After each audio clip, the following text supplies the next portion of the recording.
Hi guys, welcome to my channel. ఈరోజు recipe వచ్చేసి రాగి రొట్టె. ఎలా చేయాలో చూసేద్దాం రండి. ముందుగా రాగి పిండిని తీసుకొని కొద్దిగా సాల్ట్ పక్కన వాటర్ బాయిల్ చేసుకుంటూ ఉండాలి పొయ్యి మీద.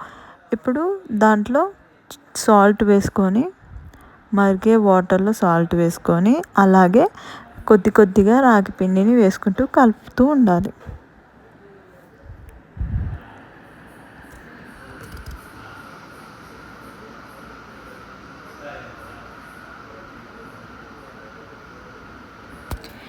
ఇప్పుడు పిండిని మంచిగా చల్లటి వాటర్తో మంచిగా మిక్స్ చేసుకొని ముద్దల్లా చేసుకోవాలి. ఎంత బాగా పిసికితే అంత మంచిగా ముద్ద అవుతుంది.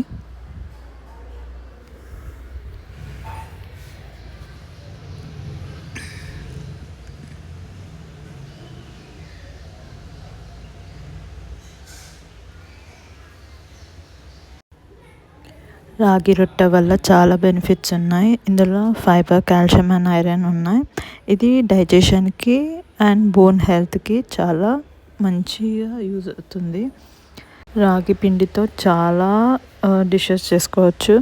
ఎగ్జాంపుల్గా రాగి రొట్టె, రాగి దోశ, రాగి జావా, రాగి ఉప్మా. రొట్టెని దాల్చేటప్పుడు కార్నర్స్ని జాగ్రత్తగా చేయాలి. అవి ఇట్లా పగలకుండా మంచిగా దాల్చుకోవాలి.